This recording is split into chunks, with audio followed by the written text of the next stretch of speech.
Let's talk about the U.S. economy now. The inflation in the United States appears to be cooling off slowly. The latest consumer price index report for November shows inflation is up 7.1% over the past year. That's actually down from 7.7% back in October. Meanwhile, the Federal Reserve is set to meet this week, and it's expected to raise interest rates once again.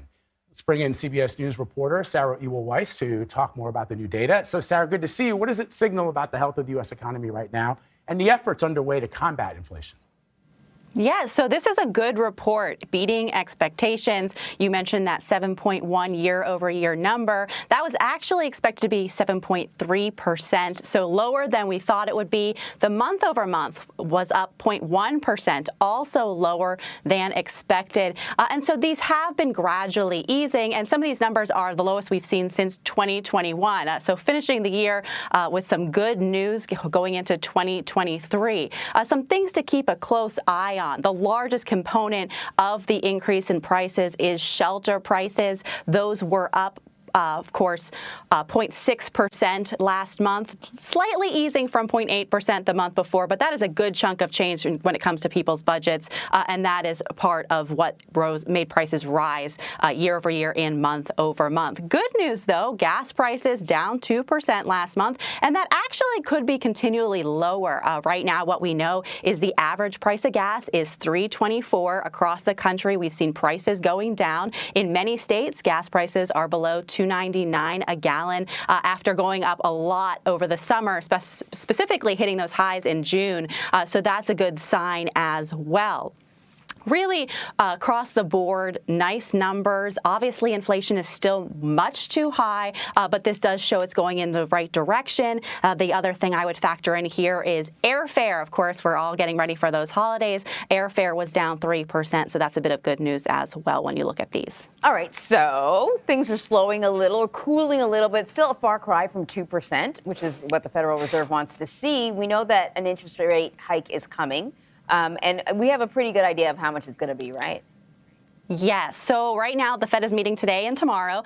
This is their final meeting of the year. And right now, we are expecting a 0.5 percentage point hike. That was what was signaled by members of the Fed. Economists expect that. Investors expect that. The question is whether they would go with the 0.75 percentage point hike. They've done that 4 times this year. They've been extremely aggressive, but it looks like that'll be easing some. So really, the two big questions we now have as the Fed wraps up the year with this final meeting is how much more they will continue to raise the federal funds rate next year. And then once they hit that terminal, the end rate that they're going to raise it to, how long will that last? The president of the New York Fed and the president of the St. Louis Fed signaled recently that we could see that rate remain high through all of 2023 and into 2024 before going down. We could see the federal funds rate go up above 5% next year. So that is something that it's very interesting to see where the Federal Reserve Chairman Jerome Powell indicates officials are thinking heading into the new year. But we are expecting, of course, that 0.5 percentage point increase at the announcement expected tomorrow afternoon. So, Sarah, as you know, the Federal Reserve Bank of New York Center for Microeconomic Data released its November survey of consumer expectations. What does it tell us?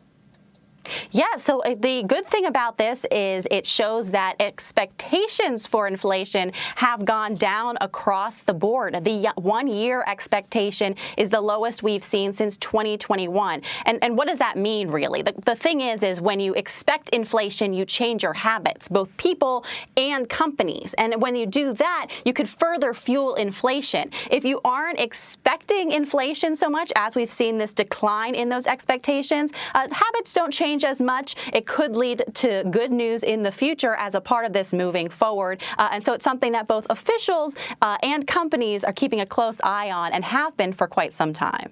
So around this time last year, though, economists were predicting that inflation would swiftly fade in 2022. And you could argue that the Federal Reserve also sort of miscalculated. That's why we're seeing these aggressive rate hikes now. So what are economists forecasting for next year? And should we even believe them? I think a healthy dose of skepticism is understandable after the year we've had, but they are expecting that inflation will go down next year. I don't want to sound like a broken record. We are in a very different place than when I was talking about what the expectations were and the forecasts were this time last year. But, something to keep in mind is the Federal Reserve Chairman Jerome Powell did recently say that there's a high degree of uncertainty when it comes to inflation. And like we've both mentioned, inflation remains too high still.